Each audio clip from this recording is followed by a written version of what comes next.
good to sit under the trees like this.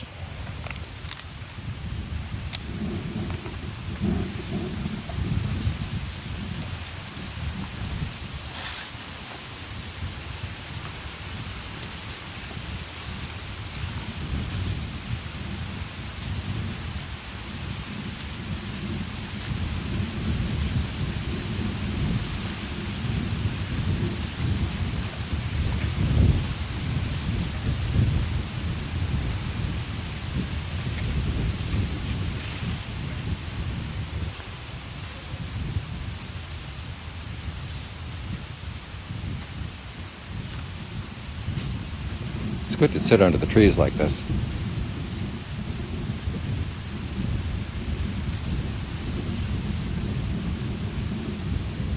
The setting is more natural. You're not surrounded by air-conditioned air, or heated air, or walls,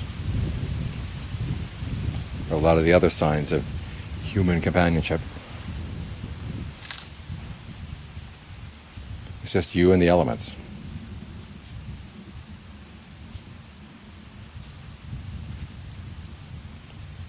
And so what have you got here right now? You've got your awareness, you've got your mind, you've got your body. You've got a lot of thoughts coming up in the mind. And at the moment the thoughts may not be too dangerous.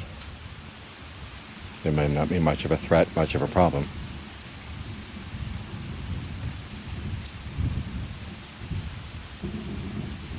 But you have to remember, there are times in life when you would normally look for help from other people or help from the benefits of civilization, and they're not there, or they're not providing all the help you need. Times when you're really sick, times when you're facing death, aging, illness, death, separation. It occasionally hits you that here you are. You came alone and you're going to go alone. And we're with other beings for a while, with other people for a while. We can comfort one another to some extent. But there are large parts of our awareness that nobody else can reach in to help. And if we're stuck in there without any tools, without any skills, we're going to suffer a lot. Years back, someone came here to sit with a group. She'd never meditated before, and it was a nice day. It was actually cooler than this, nice breeze. When she opened her eyes, she said, "I've never suffered so much in my life." She wasn't used to being alone with her thoughts, just alone with the awareness of the breath of the body. And she suddenly found herself faced with all these defilements. Greed, anger, whatever. And she didn't have any tools for dealing with them. It's when we're a victim of our thoughts and don't have any tools to deal with them, that's when we really, really suffer. So when we meditate, we're getting the tools we need so that when we're faced with our defilements, we're not alone with our defilements.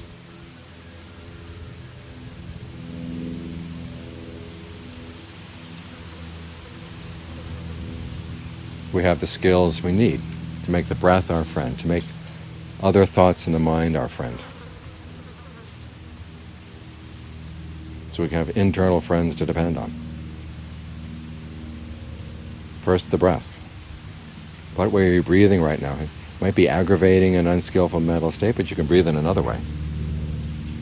It's one of the reasons we focus on the breath as the first topic of meditation in the body, because it is the part of the body that we have the most control over. If you learn how to breathe, the sense of the breath energy coming into the whole body, nourishing the whole body,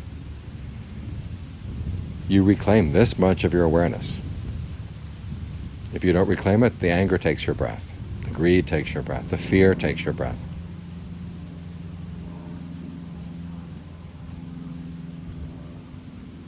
You're not only face to face with your defilements, but you're also face to face with what they've done to your body. So reclaim your breath to begin with. As long as you have this body, this is your space. You can occupy it. Try to occupy it fully and occupy it with a lot of awareness. Try to notice when you breathe in and breathe out, what kind of breathing feels good now? What does the body need now? Which parts of the body have been starved of breath awareness, or starved of good breath? You might focus in parts of the body you've never focused on before. Try focusing on the spaces between your toes for a while. Spaces between the fingers. Allow those spaces to relax and see what impact it has on the rest of the body. We all have our spots in the body. The places where you focus and you think of relaxing it, the relaxation spreads as if it's through electric wires to other parts of the body as well. And the spaces between the fingers and toes sometimes might just be those spaces. Or the back of the hands, or your wrists, or the spot right in the middle of the chest. And there are lots of different places you can focus. Base of the spine. Learn how to get to know this space. It's like knowing that you might be mugged at a particular corner on a street. So you go down, you get to know the corner, see where the escape routes are. See where the muggers might hide, so you can be ready for them when they come.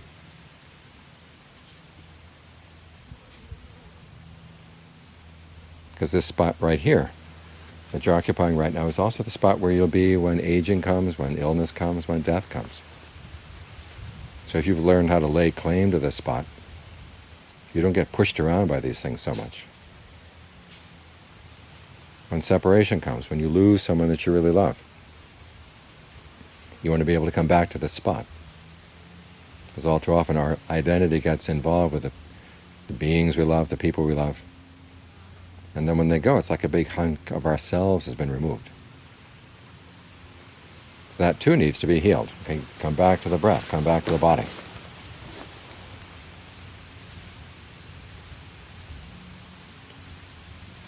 Make this a place where you can feel at home, where you feel that you belong. That way you've got the breath as your friend, you have the breath as your foundation. When your awareness is solidly established like this, with a sense of well-being, then you can look at the thoughts that go along with the greed or the anger or the delusion or the sorrow, and step back from them. In other words, you don't feel like they're coming right at you. You can watch them go past. It's like seeing an army coming down the road at you. Will you step out of the road? Watch from the side.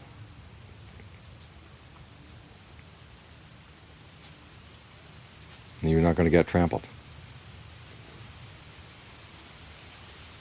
Otherwise, if you take on the anger or the fear or the sorrow, the lust or the greed or whatever, they run right over you because you're getting in their way. You're claiming them as yours.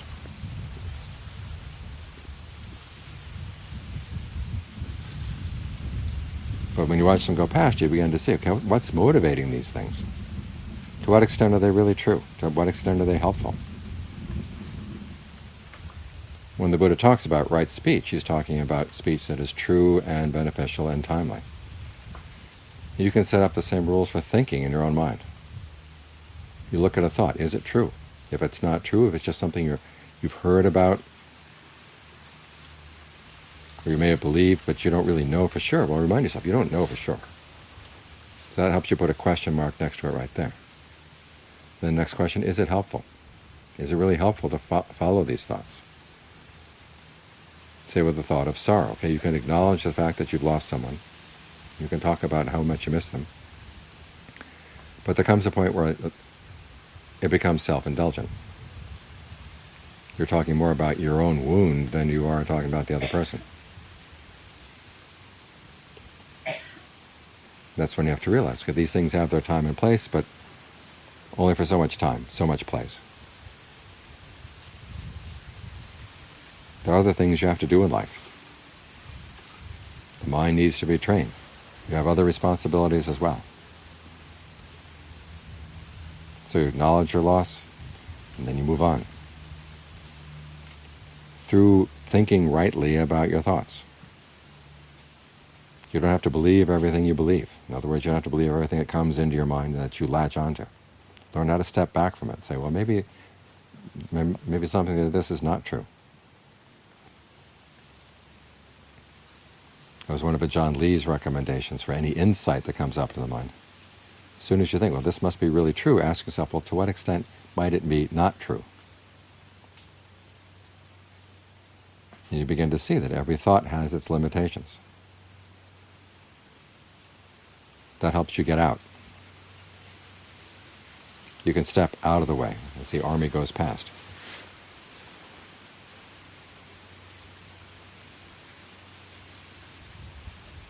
And even though we can't stop them from being armies in the world, at least we know how to get out of the way.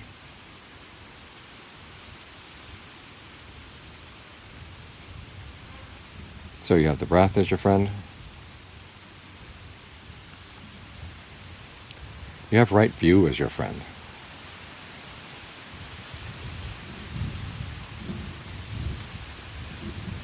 The view that if anything comes up, you want to look at it to see, okay, to what extent is there suffering in here?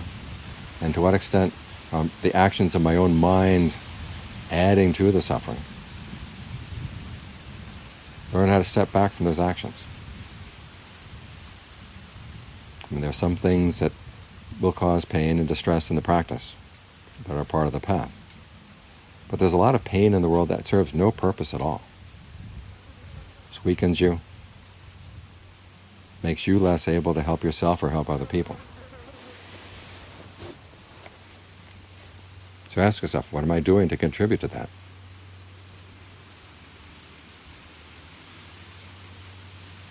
And do you really want to keep on contributing? When the mind is in a position where it can look at it and say, no, I've got something better. That's when you're more free.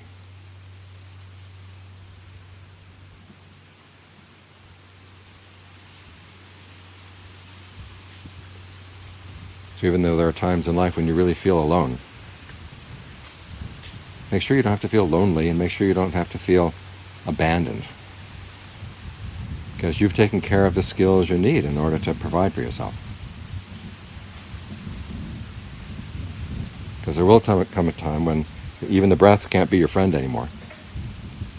You've got to move on. So that's when right view will help. And your ability to keep the mind focused on things that are useful, things that are true, and things that are timely.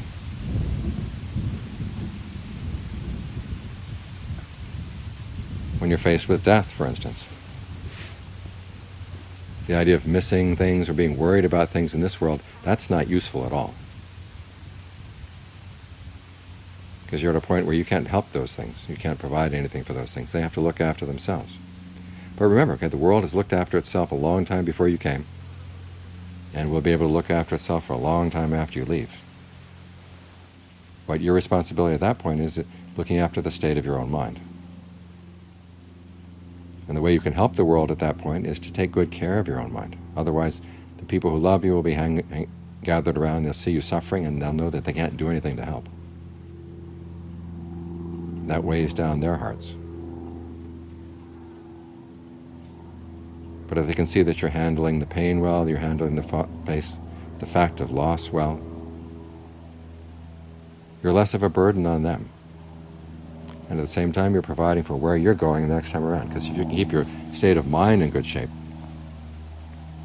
then it'll be inclined to go to good places. Places where you can continue practicing some more. So you want to work with the breath so you can have the breath as your friend as long as you're able to stay with the breath. And work with your mind. Look at those thoughts. Learn how to step back from all the things you believe and ask, is this really true? To what extent is it not true? Under what conditions is it not true? Is it really beneficial? Again, when is it beneficial? When is it not? Is asking that question of, is now the right time to be thinking these things? Remind yourself, you don't have to think everything that comes up and is offered in the mind to think about. Think of the thoughts that appear in your mind as if they're on a menu. They're being offered for your consideration, but you don't have to take the liver and onions if you don't want it. There are better things to take.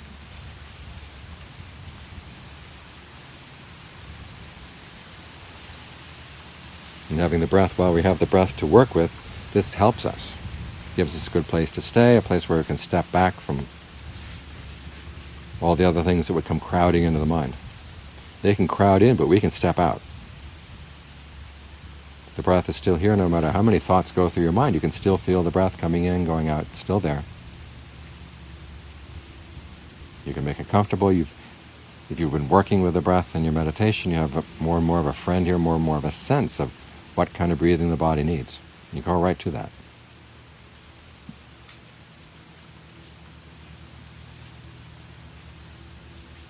This way, when you come face to face to your defilements, greed comes up, anger comes up, fear comes up, sorrow comes up. You're not alone. You don't have to give in to them because you have your skills, you have your tools, you have your strengths that you've been developing. So that these things don't have to overwhelm you.